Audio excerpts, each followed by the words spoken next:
Tonight on CBC Vancouver News. A fake nurse apologizes as she waits to be sentenced for her crimes in BC. She's already been convicted in 3 other provinces.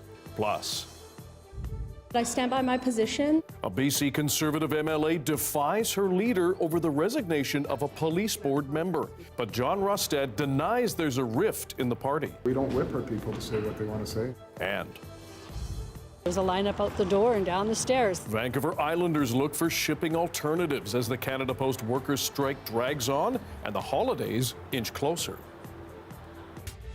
This is CBC Vancouver News.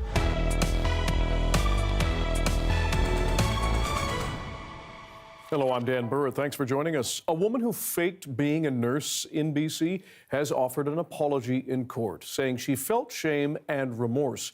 But as Karen Larson reports, Bridget Cleroux has already been convicted of nurse impersonation in 3 other provinces. Brigitte Cleroux, who's been in the news since 2022 for nurse impersonation, spoke in court today as she awaits sentencing. Cleroux stood up wearing all black and reading from a white notepad, speaking for about a minute. "I wish the victims to heal," she said, and apologized for being involved in their care when I shouldn't have. "I recognize that practicing as an unlicensed nurse causes damage to the medical system." Now, despite her contrition, a pre-sentencing psychiatric report said Cleroux is persistently deceitful, lacks remorse or empathy, and lacks self-awareness and insight. Cleroux was flown in from Ontario, where she's already serving a 7-year jail term for impersonating a nurse there. Here in BC, she's facing 11 counts of fraud, forgery, theft, assault, and assault with a weapon. Between 2019 and 2021, she falsified credentials and stole the identity of a real nurse to be hired at BC Women's Hospital, where she worked for about a year. She also worked in Victoria at a private clinic and lied to be hired as a dental assistant in Surrey. Cleroux has now been convicted in 4 provinces of nurse impersonation. Crown is asking for an 8-year sentence to be served consecutively to the 7 years she's currently serving in Ontario. Defense is asking for a much shorter term, 5 to 6 years, to be served concurrently. Associate Chief Justice Heather Holmes has reserved her decision until December 20th. Karen Larson, CBC News, Vancouver. A rift has deepened in the BC Conservative Party after one MLA defied her leader over the resignation of a police board member. As Katie DeRosa reports, leader John Rustad and MLA Eleanor Sturckow insist, though, the party can still be an effective opposition despite disagreements within its ranks. BC Conservative MLA Eleanor Sturckow has publicly defied her party leader. John Rustad had requested that she meet with Comfort Sakoma Faduba, the former vice chair of the Vancouver Police Board, who resigned over comments that criticized diversity and inclusion in classrooms. I stand by my position, and I won't be meeting with her. Rustad denied there's a rift in the party, saying differences of opinions are welcome. Did Eleanor Sturckow publicly defy you on Twitter with her response? I expected that she would. We don't whip our people to say what they want to say. Sturckow told CBC News last month that Sakoma Faduba's comments were offensive and that she was right to resign. That put her at odds with some BC Conservatives who said Sakoma Faduba raised valid issues about protecting Christian values and that she was a victim of cancel culture. 13 Conservative MLAs signed a letter condemning Sturckow's comments and pressing Rustad to ask her to apologize.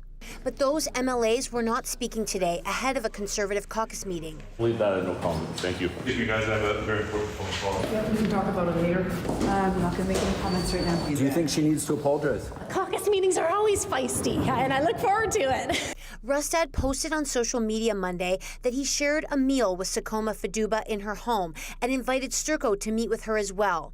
Sturckow wrote back that she would not be doing that. Despite the disagreement, Sturckow insists she stands behind Rustad. I've come to the Conservative Party to work side by side with John. I will continue to do that. Andrew Reeve is a former BC United spokesperson who worked with Sturckow and some of the MLAs who left the party earlier this year to join the Conservatives. I have to say I was surprised that these tensions sort of came to the surface so quickly. The BC Conservatives are have found themselves with a caucus of people that are more on the further right side of things, people that are more fiscally responsible, and then there's also a group of people that are quite socially liberal, but fiscally responsible. It's been less than 2 months since the BC Conservatives became the official opposition. Political watchers say this is the first sign of division in the Big Tent Party, made up of rookie Conservative MLAs and former BC United politicians. Katie DeRosa, CBC News, Victoria. The Canada Post workers' strike has dragged on for almost a month now, and with Christmas and other holidays fast approaching, the push to get packages to loved ones is ramping up. As Claire Palmer reports, some are turning to other carriers and feeling the pinch. At Nanaimo's Purolator office, the race is on for locals to get packages delivered for Christmas. They're quite busy. There's a lineup out the door and down the stairs. McPhee came down from Parksville to ensure her packages got to her children on time. One in New Zealand and one in Indonesia. She says the postal strike has impacted her connection to her family across the globe. That might be the only connection that they have for me for that period of time, for that holiday season. So it's a big impact. McPhee says she paid $180 for one package and about $60 for the other, when with Canada Post it's usually far cheaper. The strike is heading into its 4th week.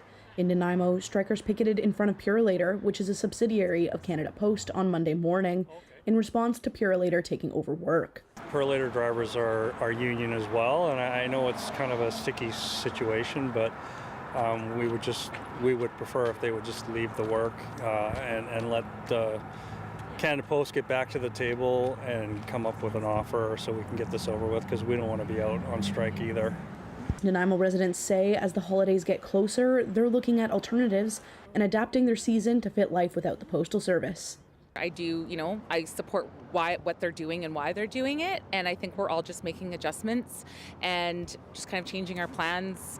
So it hasn't impacted me too much, as I'm able to email my family instead of sending them a card. And so I haven't felt that big of an impact. I've actually been buying more local. Well, it's kind of funny because I don't get much mail, but I really look forward to looking for the mail. So that's mostly what I miss. Also, this year I was going to send Christmas cards and I didn't get to do that. So that's a bit sad. On Monday, the union presented another offer to the corporation as negotiations continue. Claire Palmer, CBC News, Nanaimo.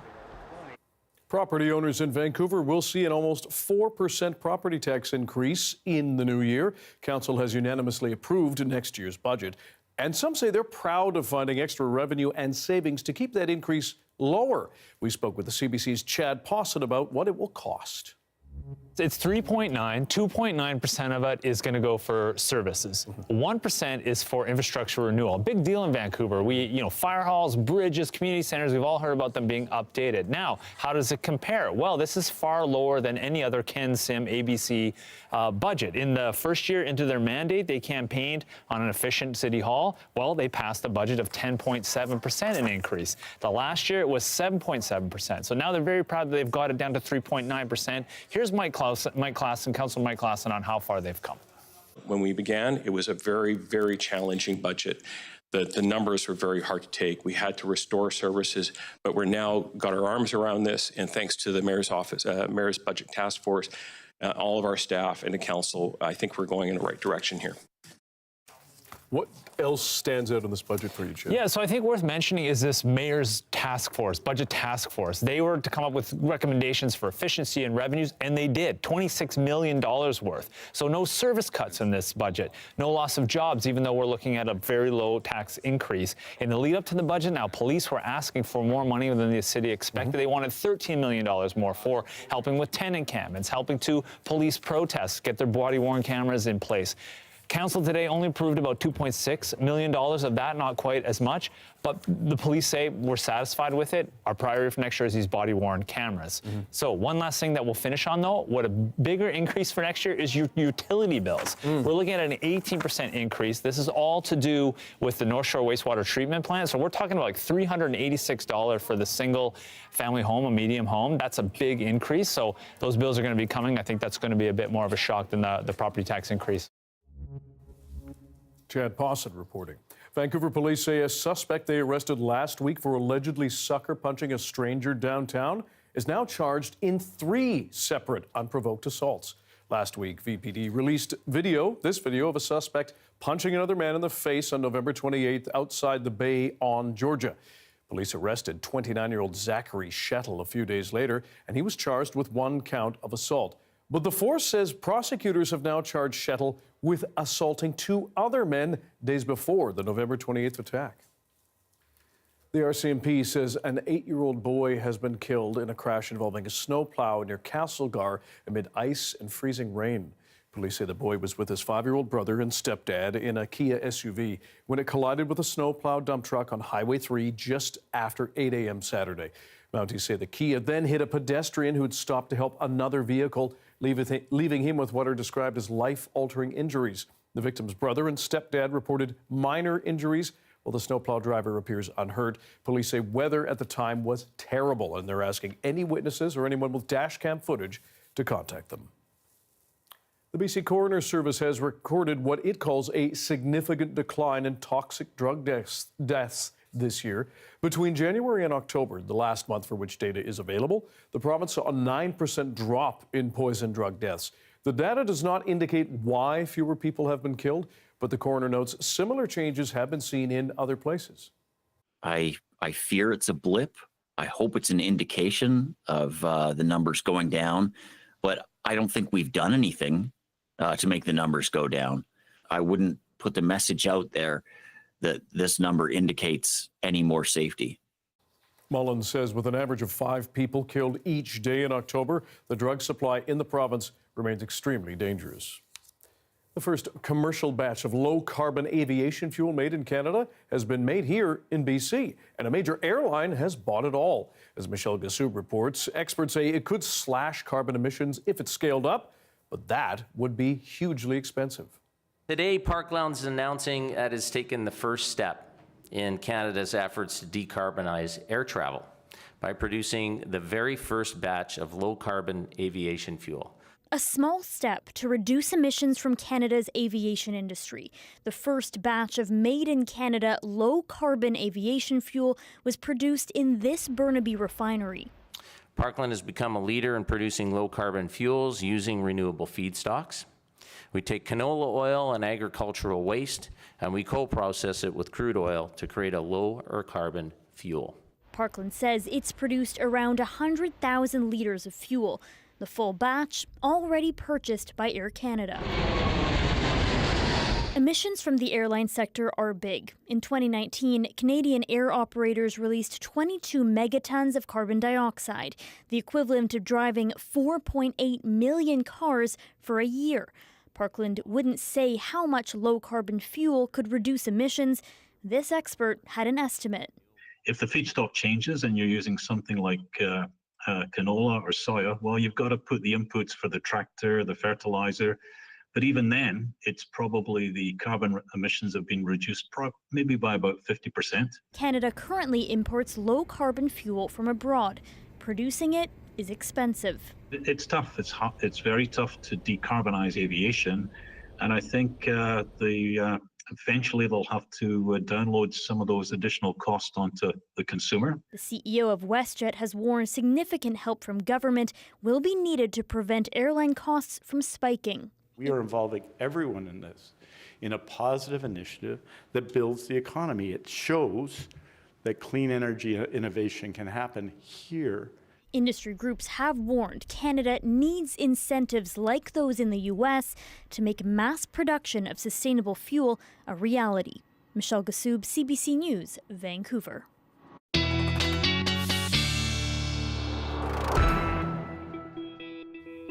Our science and climate specialist Darius Madavi here with our look at the weather. It's calm for now. Yes, that is right.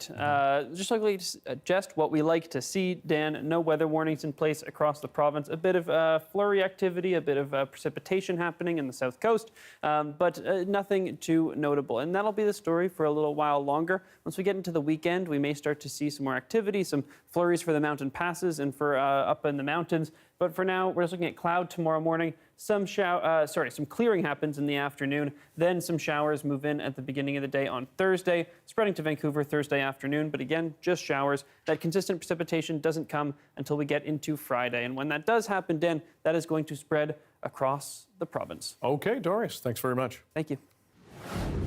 The Site Dam is finally generating power, but what's the real cost of that $16 billion mega project? We'll look into it after this.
More than a decade after a tailings pond at a BC mine collapsed and spilled a massive amount of wastewater, charges have now been laid. Environment and Climate Change Canada says 15 charges under the Fisheries Act have been approved against Imperial Metals, Mount Poly Mining, and Wood Canada. On August 4th of 2014, the tailings dam at the Mount Poly copper and gold mine south of Prince George collapsed, spilling more than 20 million cubic meters of wastewater into local streams, lakes, and rivers. The indictment alleges the companies allowed a deleterious substance from the mine's pond into several bodies of water frequented by fish. A report from an independent expert panel released in 2015 concluded the reason the dam failed mainly was design. The offenses under the Fisheries Act listed in the indictment carry fines between $500,000 and $6 million. Imperial Metals declined to comment on the charges, which have not yet been proven in court.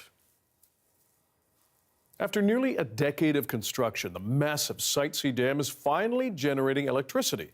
Well, it's meant to power thousands of homes and electric cars. What is the real cost, and who stands to gain? Radio-Canada's Camille Vernet has more. Site C, one of the most expensive public infrastructure projects in the country, is now generating power. Once all the generating units are online at Site C, we'll be able to power almost 500,000 homes in British Columbia. To produce all this electricity, water upstream must first be stored in this huge reservoir. You can say that it's a big battery. This is the storage for the dam. To create this reservoir, 55 square kilometers of land were flooded along the Peace River, almost 3 times the size of Victoria. Farmer Ken Boone watched the water cover his land, forcing him from his home. According to Hydro, this could end up sloughing. We're not allowed to live in it anymore, so we had to move back into our guest house. Boone's property is now wedged between a new highway and the reservoir, 140 acres of farmland gone. Our farmland went right down almost to that far hill where the river used to flow. Now it's just water. He fought for almost 20 years to stop Site C without success. We knew what was coming, but to see it actually happen is really shocking and for everybody, and pretty sad for those of us who lived and knew the valley the way it used to be. A heavy price to pay, but essential energy, argues BC Hydro. So the demand for electricity has really gone up in the last number of years in British Columbia, and that's because of population growth, it's industrial use, and it's also electrification. So Site C is coming on at a very good time to supply them. New technology like cryptocurrency or liquefied natural gas are heavy energy users. A new LNG plant can use up as much as a third or even 2/3 of the output of Site C dam. There are 19 proposed plants in the province, including the now approved Cedar LNG project near Kitimat, which will run on electricity. The expansion should be paid for by the new users, and it should not be paid for by the existing users of the grid. If you don't do that, then all of British Columbians would be subsidizing these new LNG plants. LNG plants can run on natural gas, so electrifying them will reduce emissions at the source, according to Professor Andy Hira. But he has other concerns. There's increasing evidence from scientists that using satellite data, that there is much more leakage of methane emissions than was previously noted. Once it gets to the overseas market, there will be additional methane emissions, both in terms of pipeline and storage, and then obviously when the gas is actually burned. Despite the rising demand for electricity in BC and beyond, Ken Boone thinks dams should no longer be an option to produce power anywhere in Canada. He believes the sacrifice is too great. It's a real drastic change through the valley, all through 83 kilometers of river valley that all impacted, and then all the side rivers and creeks coming in. So it's quite a big footprint. Camille Vernet, Radio-Canada, Fort St. John. A look at the day that was in Kamloops. Snow dusting the hills north of the Thompson River, and low clouds suggesting there may be more flurries to come. But plenty of people were taking a walk at Riverside Park. And Darius Madavi will have our BC-wide weather forecast after this. Stick around.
It is the most sales-heavy time of the year, if you didn't notice. Thanksgiving, Christmas, and the New Year are all reason to hit the shops, in person and online perhaps. Still, Canadian consumers continue to face challenges, from costs to the Canada Post workers' strike. So what are Canadians doing this shopping season?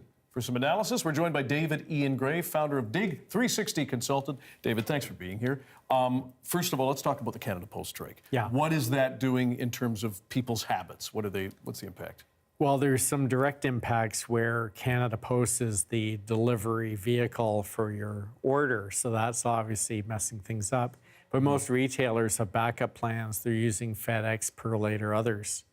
And but I think the big one is we hear about it in the news, and now it affects our thought process around how we're shopping. So it's accelerating either our urgency to buy online, or we're adapting to going back into stores because we know when we come out, we'll have the product in hand. Now, one of the things we saw in a story that Claire Palmer did from Nanaimo is people lining up outside Purolator, UPS, and all of that. But they've had to put restrictions on the amount of parcels they're taking in, and the costs is, for a lot of people, a lot more than they would ever see through Canada Post. So what is that doing in terms of deterrent, you think? Well, we track this time of year with Angus Reid, and they're awesome at their research. One of the things Angus Reid Institute was picking up was about 70% of Canadians were saying they're impacted. So what's going on is when you're shipping to your relatives, your friends, that's the big one. That's what's hurting you the most. When you're doing online shopping, often the retailers are eating this. Or what's happening is there's a big delay in your receipt of the product. And I know I was looking at something through one of the big retailers last week, and they said the delivery would be early January. So I think for the viewers, if they're buying online or they're having it shipped with an online order, the lead times are astronomical because it's not just Canada Post.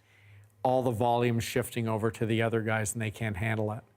But if you're trying to go to the outlet and ship yourself, that's really where it's hitting you. You're going to overpay for that. And finally, we appreciate your time. How does this season compare to last in terms of maybe how much money the retailers are going to make and convenience and all that? Yeah, I think it's going to be a tough holiday for retail. What we're seeing we track right after Black Friday, we're seeing that, people are really frugal. They're postponing big ticket items unless they get a deep discount. And what we're seeing in the research, again, Angus Reid does an awesome job. What they're showing us is people are really disappointed in the discounts because the retailers do not want a discount. They're going to lose money in the end, but people are desperate and they're looking for 50% off. They're not getting those numbers. And so they're saying, we'll pass. And so they're going for needs, not wants, unless you're going to Taylor Swift. Which, for some people, was a need, as we saw. David Ian Gray, Dig 360 Consulting, we always appreciate your time. Thank you. Great to see you again, Dan. The Canadian Food Inspection Agency is recalling several brands of bagels amid concerns they could have metal in them. It applies to 28 different products sold in BC and other provinces, specifically 6 packs of bagels from the brands Big Way, Co-op, Super A, and TGP. They're packaged between November 4th and 27th. The affected flavors include cheese, Asiago cheese, New York plain, blueberry, multigrain, sesame, and everything. If you bought them, don't eat them. The man accused of murdering a healthcare CEO in Manhattan, then fleeing the state, is fighting attempts to send him back to New York. Chris Reyes has the latest on the case against Luigi Mangione and the new information about his past. Completely out of touch and an insult to the intelligence of the American people. Luigi Mangione struggled to get a message out before being taken into a Pennsylvania courthouse for his extradition hearing. He came out calmer even as he was denied bail. Mangione is contesting an extradition order to send him to New York to face 5 charges, including second-degree murder for gunning down United Healthcare CEO Brian Thompson on a sidewalk in Midtown Manhattan. Where do I go? I guess Mangione's lawyer said his client plans to plead not guilty to that and the weapons charges he's facing in Pennsylvania. I haven't seen any evidence that says that he's the shooter. But prosecutors disagree. When he was arrested Monday at a McDonald's, he had a gun, a silencer, and a 3-page manifesto criticizing the healthcare industry, writing these parasites had it coming. This image of an angry young man railing against the system is baffling to those who knew Mangione, an Ivy League graduate from a wealthy Baltimore family who was also the high school valedictorian. The class of 2016 has been coming up with new ideas and challenging the world around it. I can tell you that this is one of the last people you'd think would do something like this. You know, he was one of the nicest kids, most friendly kids that I had known at Gilman. Some hints of trouble in Mangione's life. He stopped communicating with family about 6 months ago and was dealing with back issues. That he shared with a recent roommate in Hawaii. I knew he was going to have a surgery, so earlier this year I checked in with him. He confirmed that he had had surgery, and he sent me the x-rays. It looked heinous with just giant screws going into his spine. These are the latest photos released of Mangione, including one moments before his arrest in Altoona, Pennsylvania. Maybe not the man his friends knew, but exactly who police were looking for. Just from what we saw in the media with photos, videos, we just didn't even think twice about it. We knew that was our guy. The CBC's Chris Reyes. Meanwhile, thousands of Southern Californians are under evacuation orders as a wind-fueled wildfire is rapidly spreading in Malibu. More on the Franklin blaze next.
Thousands of people in Southern California are under evacuation order because of a fast-moving wildfire. It also caused some frightening moments for students at Pepperdine University forced to shelter in place. More now from Aaron Collins. Fire burning so hot, it looks like lava. Those tasked with fighting it looking on. California's wildfire season peaking all around them. Nearly 20,000 residents of the affluent hills around Malibu forced from their homes. I woke up and she was yelling that we need to get out of here. And across the canyon, the flames were just crazy. So we gathered our pets, our essentials, and living here for 19 years, you have a plan. Many areas around Malibu surrounded by flames overnight. Students at nearby Pepperdine University forced to shelter in place. We're supposed to go to the cafeteria, but we just decided to get off campus because we didn't want to risk anything. It's burning over the bluff. This year's fire season has already been a tough one in the state. The number of fires and the acres burnt both above the 5-year average, according to CAL FIRE. If you need a little bit more time to evacuate, now is the time. And it's not over yet. Firefighters struggling to get a handle on the latest fire to cause chaos in California. Canada playing its part. You'll see that our CO415 super scoopers that we lease from the province of Quebec are out there dropping, and we're going to have a coordinated ground and air assault. We'd really like to button this fire up and get some containment by this afternoon. This fire, like most that roar through California this time of year, fanned by the powerful Santa Ana winds. Where it goes from here will in large part be determined by where those winds blow. Aaron Collins, CBC News, Calgary.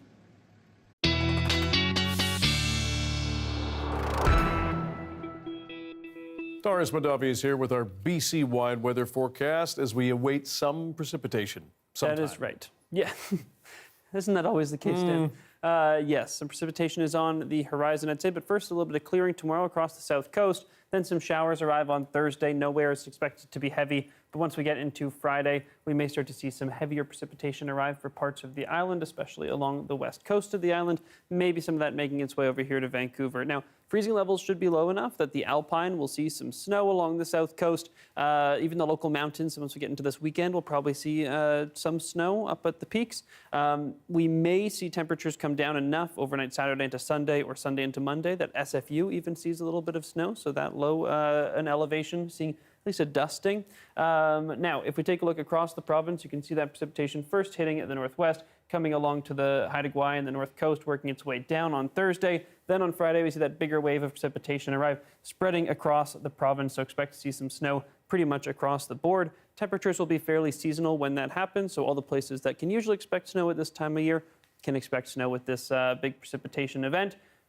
I'd say widespread, but not extreme. The mountain passes will probably see a decent dump of snow as we head into the weekend, but nothing that is going to be too disruptive. Nothing out of the ordinary in terms of that disruption. The mountain passes will be as difficult to travel as they typically are this time of year. When we take a look at the temperatures across the board, you can see pretty much like what I said, seasonal across the board, temperatures staying just below zero in many parts of the interior. But here on the coast, normal for this time of year in Vancouver is about 6 degrees, and that's more or less where we're sticking over the next couple days. If we take a look at our conditions across the province, we also have a little bit of snow coming to parts of the interior, but some places, especially around Prince George, may be seeing a little bit of sunshine as well. Most places over the next 24 hours are really just looking mostly cloudy. And again, a few showers, a few flurries, but this is not going to be a major precipitation event tomorrow. The heavier stuff comes as we head into the weekend. And even that, again, widespread, but not too intense. Here in Vancouver tomorrow, expect to see some mixed skies, especially later in the day into the afternoon, seeing a little bit more sunshine. Thursday and Friday both look like going to be showery, probably later in the day Fridays when we see that heavier precipitation and overnight into Saturday. And then Sunday looking dry once again. Okay, we'll take it. Darius, thanks very much. Thank you.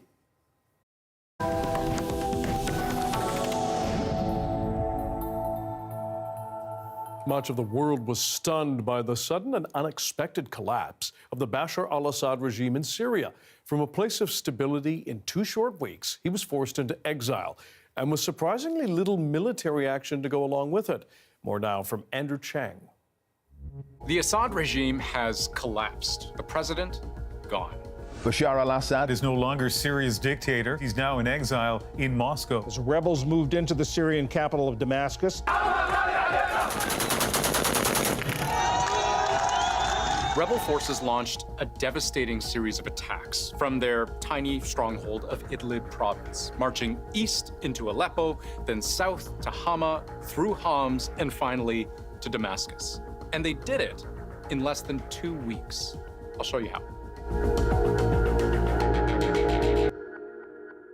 Now, first things first, we've done our best to understand this story based on a whole range of sources, from experts we've spoken to, from other media, from human rights groups, and from Syrians who are on the ground, living the conflict in real time. Not all of it we can independently verify ourselves, and where that's the case, I'll do my best to make that clear. But this was one of the earliest moments that the world saw just what was unfolding.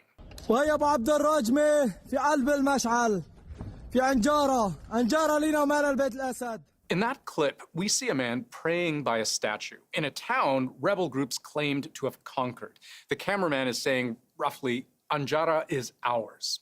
Now, I should say, this is unverified video, posted late last month by a freelance journalist who's covering the conflict. But those coordinates take us here, where we can see that statue from above, and that this is indeed in the heart of Anjara.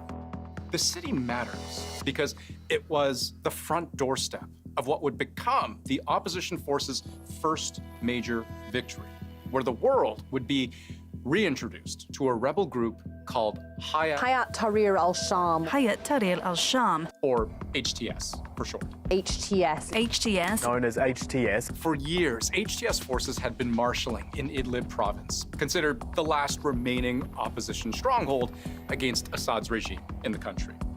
Until they pushed east. Cities like Kaptan al-Jabal and Anjara were among the first to fall. HTS and its allies claimed to capture at least 13 villages, as well as a Syrian army base in about a day. Within the next 24 hours, we began to see reports of rebels capturing not just land, but weapons. This Syrian rebel group commander posted on November 28th. During our operations, we were able to seize 12 tanks, 2 BMP vehicles, those are Russian armored infantry vehicles, 6 machine guns, mortars, and anti-tank missiles. Now, it's impossible for us to verify any of those claims, but one day later, those opposition forces would breach the western limits of Aleppo, their first major prize of the offensive.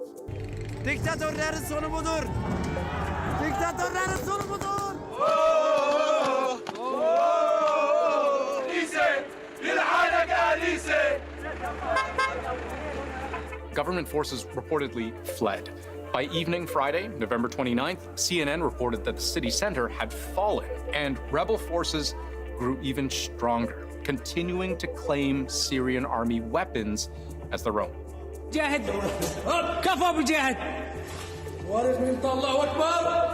We haven't been able to independently verify that video, but I'll explain what it claims to show.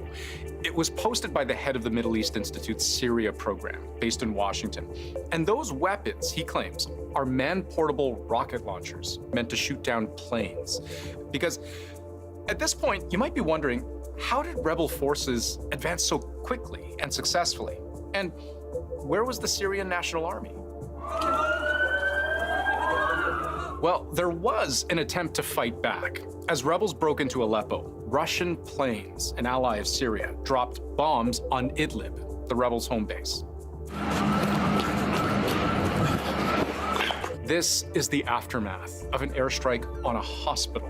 Several others were hit too, including a maternity hospital. But Russia has been in no position to fully commit to a defense of Syria because it's busy fighting a war in Ukraine. Iran is another close ally of Syria, but its major proxy, Hezbollah, has been decimated by Israel in its war against Hamas. And so the Iranians really weren't very willing to put their own troops on the ground to back the Assad regime. And this weakened backbone of defense would continue to show glaring cracks as opposition forces marched south.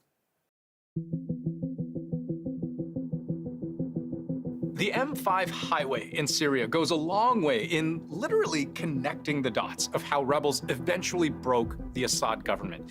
It connects Aleppo, which opposition forces had just conquered, to Hama in the south, then further to Homs, and finally to Syria's capital of Damascus. Hama is where the Syrian army would attempt to draw a line. On December 1st, as rebels pushed south, Syria's defense minister announced that a large group of reinforcements would bolster a defensive position just north of that city. Around this time, Syria's close ally, Iran, claims it was coordinating with Russia to decide how to help. According to some local media, the three countries would agree on a series of phone calls that something had to be done to counter what they called the spread of terrorism. But that help was either slow to come, ineffective, or both. Because over the next several days, rebel forces, by this point, a coalition of different groups, all seizing the moment, they pushed deep into Hama. Releasing prisoners it says were wrongly detained from the city's main prison.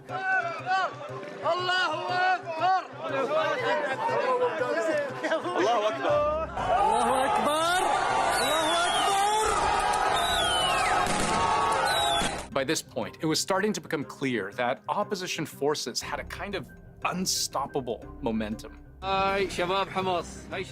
Pro-opposition media posted this footage, reportedly, but unverifiably, showing a convoy of HTS coalition fighters preparing to travel south on the M5 highway from Hama to Homs, which you can think of as the gateway to the capital, Damascus. It's the third largest city in Syria, and it's positioned right along a strategic highway which goes north and south, and basically would have made it impossible to continue to supply Syrian military forces and components to the west.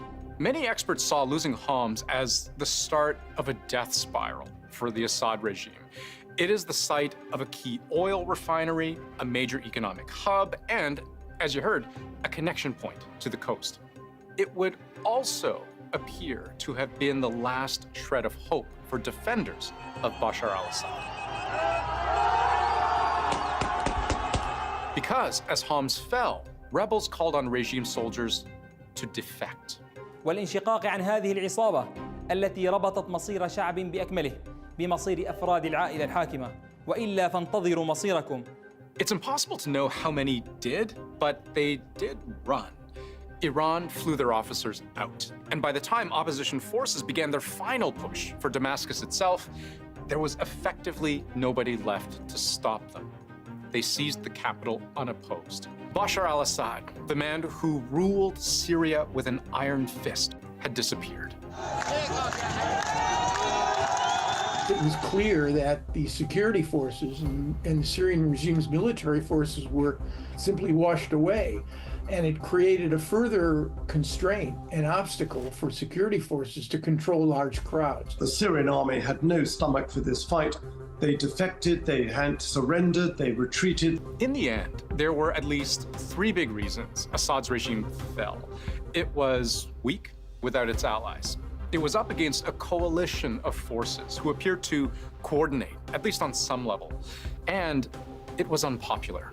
The Syrian regime has been in power for 50 years, and yet it fell. I can tell you that the moment we are living today, freedom of the Assad regime, it's worth all the pain, all the suffering, all the fear, all the disappointment, all the betrayal.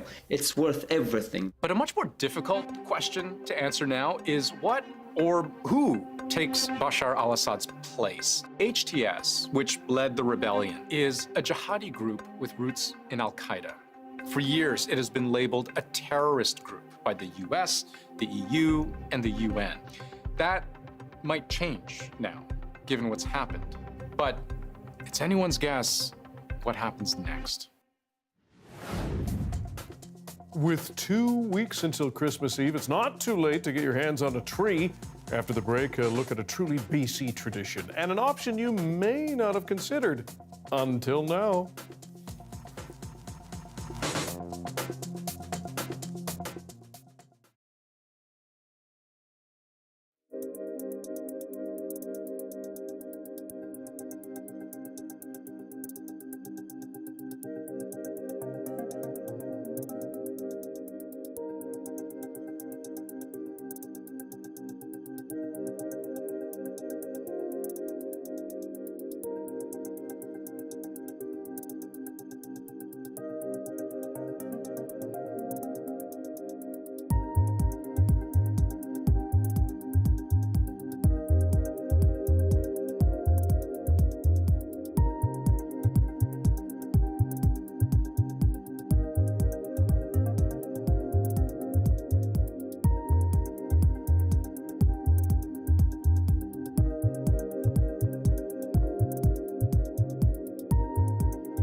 Hi, I'm Amy Bell, and this is your CBC Inbox.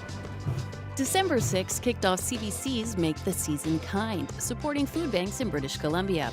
Thank you to all who have already donated generously and made a difference. The charity drive continues until December 31st. To find out more on how you can give, head to cbc.ca/kindbc.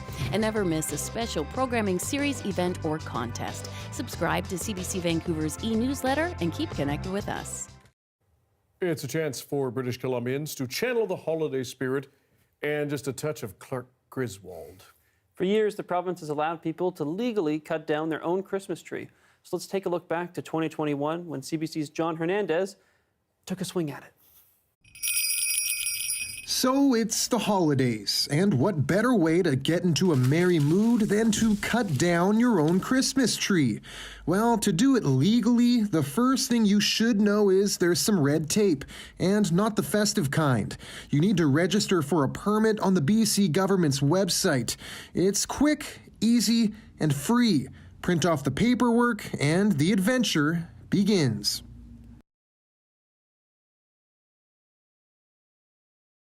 Before you take off on your Christmas adventure, make sure you have your tree cutting permit with you at all times. Some other useful items, a first aid kit, some rope, and the right tool for the job.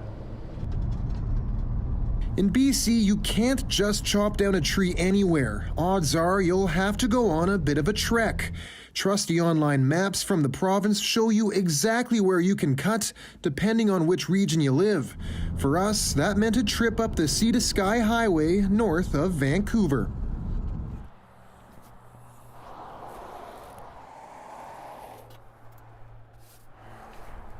Let's go. Be prepared for a hike in. We're here just outside of Squamish. This is the closest place you can come to if you live in Metro Vancouver to cut down your own tree. And if you do have a permit, you'll have to do it underneath power lines. That's because these areas are regularly cleared. Head to high ground to get a good view of what's in the area. And don't be afraid to size up any potential candidates. Before you start cutting, make sure you find the perfect tree for you. I like this one. Make sure it fits right on top of your car, and when you start cutting, make sure you do it right at the base.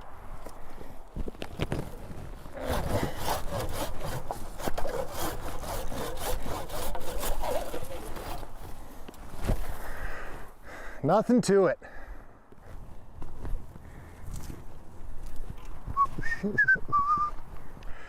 Now, a lot of people might come out here with the preconceived idea that the trees out here are full and picturesque like you'd see in the movies, when in fact, a lot of them are actually quite sparse.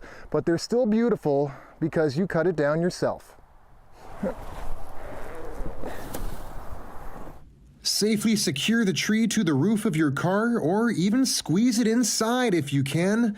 Then you're ready to hit the road. Steady as a rock. Well, she's all loaded up. Now it's time to head home, bust out the decorations, and sip some eggnog. John Hernandez, CBC News, Squamish. Sweet mustache and 2 shades of plaid. He is from Winnipeg, folks. It's just, that's what it goes. Yeah, I can't explain it. That was the perfect way to end the show. Oh, Thanks brilliant. for being with us tonight on CBC Vancouver News at 6. You can watch this newscast on CBC Gem, as well as on YouTube and our website. And we will have your next local news at 11 o'clock, right after the National. We'll see you then.